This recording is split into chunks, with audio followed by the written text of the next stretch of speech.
$10 if you've been asking about the audio version. Go to shop, then go to store, stroll down, and you will see the audio version. For everybody who's been asking about the merch is also on my website. The pig sweatshirts, the shorts, the hoodies, the shirts, everything is on my website, jtb3.org. And like I was telling you yesterday, I'm offering another service. It's something that you're trying to get promoted. If you got a product, if you got a business, whatever it is you're trying to promote, I'm finna get a P.O. box. I'll let you mail me whatever it is. And when I do my commercial break me, please, I'll promote your product. DM me on Instagram, BAKERII,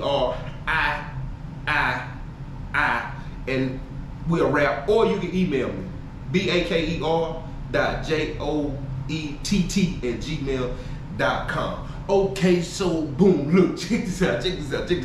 So I go to the doctor and I tell the doctor, I'm not taking these meds no more. She tell me that I can't just cut the meds off like that. She tell me she gotta wean me off. And when she tell me she gotta wean me off, she tell me why, because of the symptoms. She tell me I might not be able to sleep, all this, my appetite and stuff gonna change, and this and that. And then the woman get to me and she say, you know, pig probably gonna start having some problems. What you now wait a minute. What you mean pig gonna have some problems? She basically telling me that pig might have some problem with getting thick, long, wide, strong, stiff. I said, now wait a minute.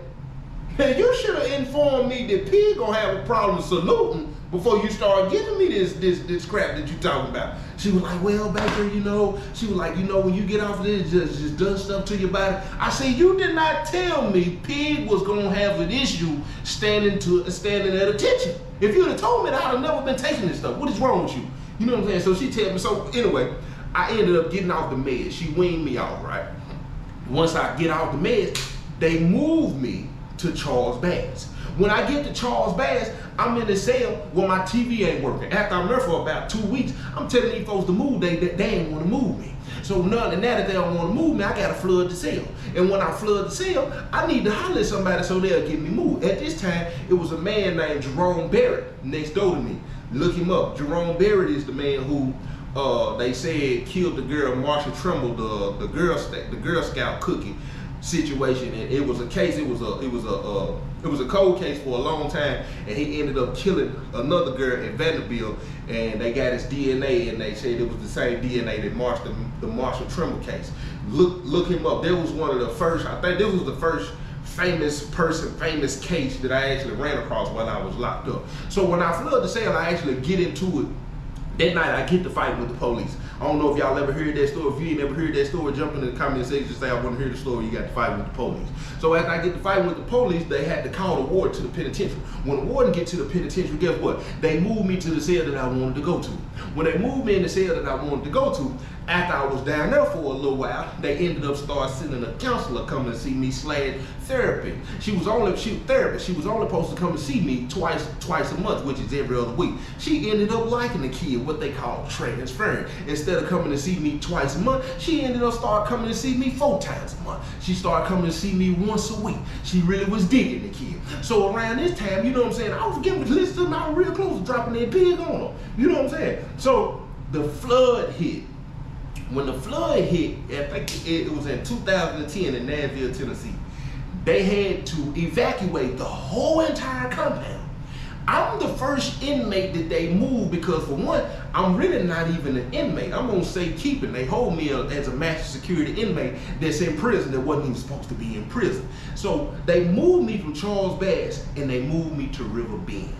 When they get me to River Bend, they put me on the maximum security unit. And when they put me in the unit, they moved me, they evacuated me and moved me without my property. So I ain't got my TV, I ain't got my commissary, and I'm in here starving because I'm only getting these 3 meals a day that ain't worth nothing. So I'm sitting there starving, I'm pacing the floor every day, all day. That's what people don't understand about maximum security. People that listen to maximum security is nothing to play with. So if you ain't got family, so you ain't got somebody writing you ain't got something to read, you ain't got something to occupy your mind, if you don't talk outside the door and want to be, listen to me, maximum security will literally drive you insane. They should make that inhumane to human beings. It's no way that you're able to sit in a little bitty small box live in a bathroom for 23 hours a day and get out 1 hour a day. You barely even get to see the sun. So I'm sitting here, I'm pacing the floor. Had it been some dirt in there, I would have formed a trail in that cell. I'm about to lose my mind in here. So finally, they bring me my property, and guess what? My TV don't work in the cell. And at this prison, they not finna play the same games. I'm not gonna be able to play the games with them that I played at this last prison. So finally, they serving food one day. They serving the food one day, and when they serving the food, I'm looking at the officer looking at me, me and the officer looking at each other. He said, after child, he said, I need you to go ahead and pack up because we finna move you. I said, what's going on? He said, we gotta move you to the death row unit. I said, excuse me? He said, yeah, we got to move you to the death row unit because we got some maximum security inmates coming in from another prison. It was a gang riot or whatever. He said, and they moving them into the unit. He said, and I need this cell. He said, so I'm going to have to move you to the death row. I said, I don't want to go to the death row unit, bro. Because in my head, I'm thinking the death row unit is going to be worse than the maximum security unit. He said, well, you ain't got no choice. I need you to go ahead and pack your stuff up. He give me the bag. He slide the bags under the door. I go ahead and pack my stuff up. Them folk, they got to come and handcuff and shot me. They step to the back of the cell, sit up and put your knees in the bunk. I walk to the back of the cell. They escort me out. They close the door. Dude. When they close the door at the maximum security, in maximum security, it echoed throughout I'm talking about it just, dude. So we walk in the death row unit. When we walk in the death row unit, you know what I'm saying? I'm thinking some movie stuff, you know what I'm saying? I'm thinking these folks finna be animals back there. I'm talking about nuts, wacko. I'm talking about crazy, nine kinds of crazy. So we walk in the death row unit, right? When we walk in the death row unit, first thing I noticed it was extremely quiet. I'm talking about you can hear the clock ticking on the wall. It was so quiet. I'm talking about.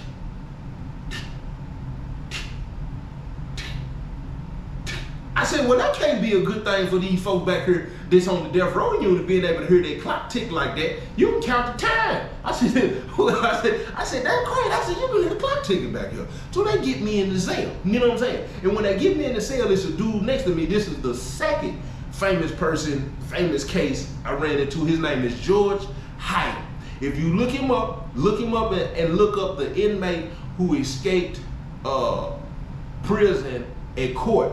His girlfriend was a nurse, and she shot the police, and they escaped out of the courtroom. If you want to hear that story about my experience with George Hyde, jump in the comment section and say, I want to hear the maximum security experience. It was another inmate that famous case. They buried some people alive. His name is Robert Carruthers. I actually done some time with his charge partner.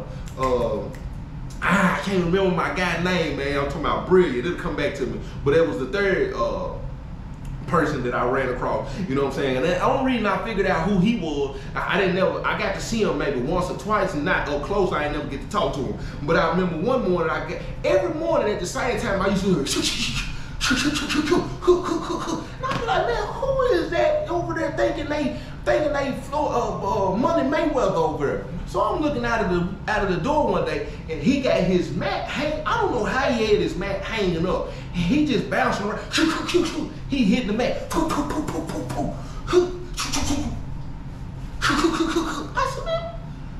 I said, well, he on death row. Whatever he got to do to occupy his man, gonna knock himself out over there. So make a long story short, they ended up moving me out of the death row unit because, for one, the inmates was threatening to do something to me because they said they was tired of me and another inmate that they had to move back there talk about going home. They didn't want to continue to hear us talk about going home. So they had to move me again. So now they moved me in another unit. As soon as I walk in the unit, guess what I noticed? They were serving child. And the dude who was serving child was one of the inmates when I used to flood the cell at Charles Bass, and I threw some stuff on him, but I threw some stuff on him one time when I got into it with the police officer.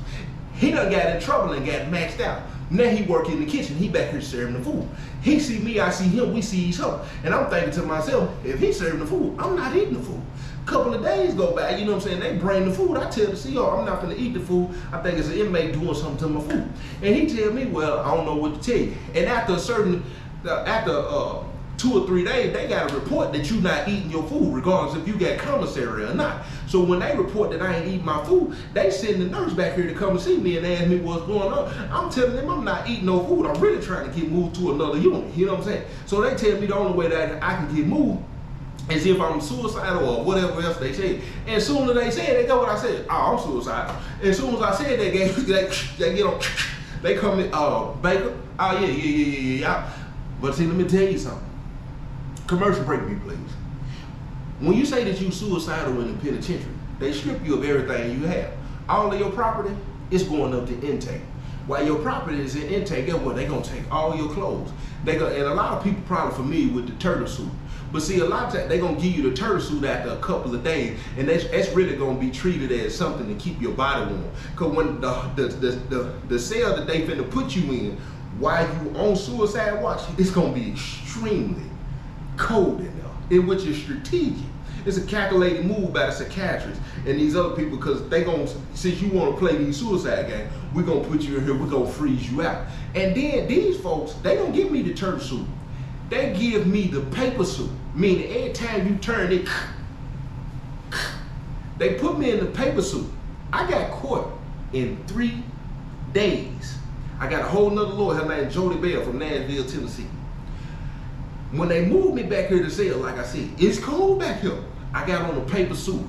Day 1, I'm sleeping on concrete. I don't got no mat, I don't got no pillow. And guess what? The cell that they got me in, the shower don't even work. It worked, but when you hit it, it just nothing. Guess what? They ain't giving me no soap. They ain't giving me nothing to wash up with. Ain't nothing in this cell but me, concrete, metal, and this paper suit. Point blank, period. So when I'm trying to sleep on this concrete, every time I turn,